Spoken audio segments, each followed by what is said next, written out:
Hello everyone, कैसे हैं आप सब। वैसे तो मेरा चैनल बहुत दिनों से है और मैं बस यूं ही कुछ अनमोल वचन यानी कि सुविचार में डालती रहती हूँ, मुझे अच्छा लगता है। लेकिन आज मैं कुछ चीज़ें आप लोगों से साझा करने जा रही हूँ। आज अब मैं सोची हूँ कि मैं इस पर अपना ब्लॉग बनाऊँगी और कुछ जीवन के महत्वपूर्ण बातों से आप लोगों को अवगत कराऊँगी। तो आज मेरे पहले ब्लॉग में आप सभी का बहुत बहुत स्वागत है। देखिए, मैं आप लोगों से ये बताना चाहती हूँ कि देखिए, जीवन में कि कोई भी ऐसा व्यक्ति नहीं है जिसके जीवन में कोई ना कोई कष्ट, कोई ना कोई परेशानी ना हो। सबके जीवन में कुछ ना कुछ परेशानी अवश्य होता है। हमें कभी भी अपने परेशानियों से परेशान नहीं होना चाहिए, हिम्मत नहीं हारना चाहिए, बल्कि डटकर उसका सामना करना चाहिए। तो इसी क्रम में मैं आगे आप लोगों से कुछ शेयर करना चाहती हूँ। देखिए, मेरे जीवन में बहुत परेशानियां हैं, बहुत संघर्ष है, लेकिन फिर भी मैं खुश रहती हूँ। और प्रभु का, ईश्वर का, ये समझकर कि ईश्वर को ये मंजूर है, ठीक है। तो ईश्वर की सहमति समझकर मैं इसमें बहुत खुश रहती हूँ कि ईश्वर जो कर रहा है अच्छा कर रहा है, जो आगे भी करेगा अच्छा करेगा। चलिए आगे ब्लॉग में मैं और बताती हूँ आप लोगों को चीज़ें, हर और भी चीज़ों से अवगत कराती हूँ, बताती हूँ कि मैं क्यों ये इस तरह से पहले ब्लॉग में क्या मैं शुरू की हूँ और कैसे की हूँ।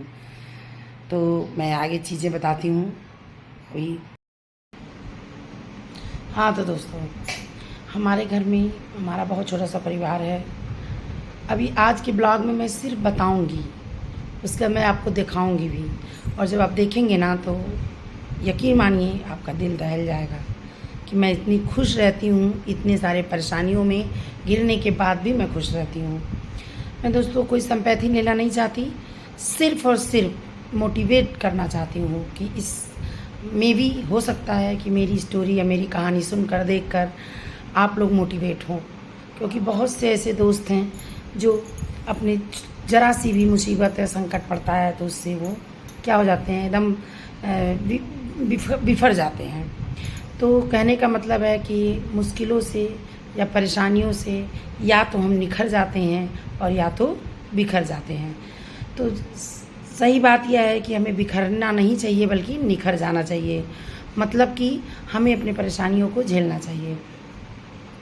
मेरे हस्बैंड हैं, मेरे सास ससुर हैं और मेरा एक बेटा है। अब हम ये बताना चाह रहे हैं कि देखिए, 6 साल से मेरी सास का कुल्ला टूट गया है और उनका बिस्तर पे ही सब कुछ होता है। मैं दिखाऊंगी, प्रूफ करूंगी, मैं दिखाऊंगी।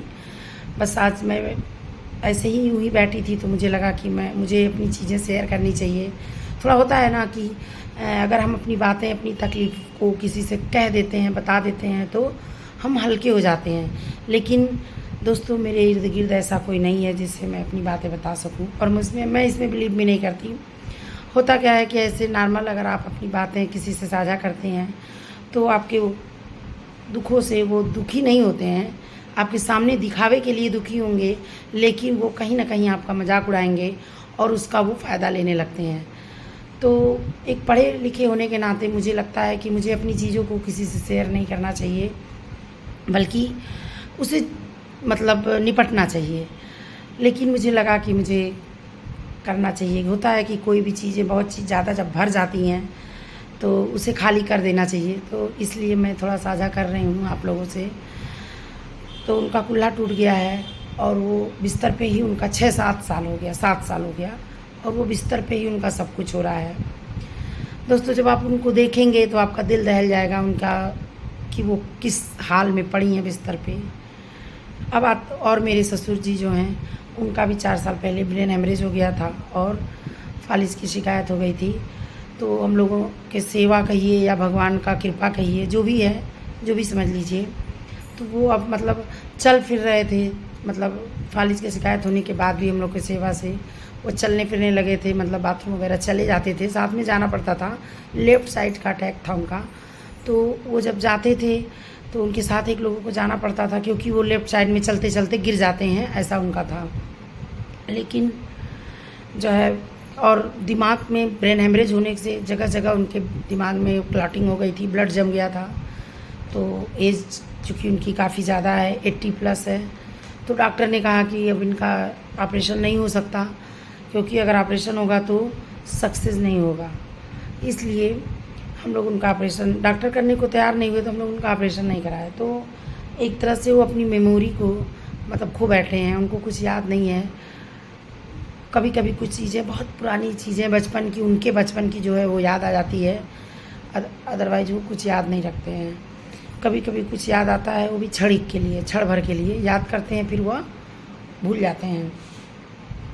अब जो है अपने उनकी मेरी एक नंद है, मतलब एक, वो आती हैं, उनको भी नहीं पहचानते, हम लोगों को भी नहीं पहचानते हैं। वो आवाज़ से बस हम लोगों को जानते हैं, पहचानते हैं। इस समय उनकी तबीयत बहुत ख़राब है। एक रूम, अभी मैं रूम दिखाऊंगी जब आप लोगों को अपने नेक्स्ट ब्लॉग में, आप देखिएगा, आप रूम देखकर आपका दिल भर आएगा कि रूम है। रूम में 3 बेड लगा है, बीच में मेरे हस्बैंड का बेड है, एक साइड में सासू माँ का, एक साइड में ससुर जी का। दोनों लोगों को रात भर मतलब वो बैठे रहते हैं एक तरह से। उनको, वो डायबिटिक हैं, उनको बीपी है, पैरालाइज अटैक है, ब्रेन हेमरेज है ससुर जी को। तो रात भर वो नहीं सोने देते हैं दिन में। और इधर में उनको कुछ जॉन्डिस की शिकायत हो गई है शायद। अब इस समय वो इतने लूज़ हो गए हैं कि बोल भी नहीं सकते, बोल भी नहीं रहे हैं। बैठते हैं बस उतने ही देर के लिए, थोड़ी देर के लिए बैठेंगे, खिलाने पिलाने के लिए हम लोग बिठाते हैं, वो भी सहारे से, फिर वो तुरंत लेट जाते हैं। तो इतनी सारी परेशानी है, उसके बाद भी हम लोग किसी तरह सर्वाइव कर रहे हैं, झेल रहे हैं। चूँकि फैमिली, मैन पावर की कमी है, फैमिली बहुत छोटी है, कोई हमारे मतलब सहारा वाला है नहीं। जैसे 1-2 लोग और होता है ना कि कोई चीज़ होती है, अगर लोग होते हैं और मिल के उसका सामना करते हैं तो हम शायद उस चीज़ों से निकल पाते हैं, झेल लेते हैं। तो दोस्तों, वीडियो बहुत बड़ा हो जा रहा है। मैं हर रोज़ एक ब्लॉग में अपनी चीज़ें बताऊंगी आप लोगों को, और जब सारी चीज़ें आप देखेंगे, जानेंगे, तो आप लोगों को लगेगा कि हाँ, और आप कहीं ना कहीं मोटिवेट होंगे, ऐसा मुझे विश्वास है। तो मेरा ये वीडियो बनाने का सिर्फ एक मकसद है कि कभी भी अपने मुश्किल से घबराएं नहीं और उसका सामना करें। तो मिलते हैं नेक्स्ट ब्लॉग में। धन्यवाद।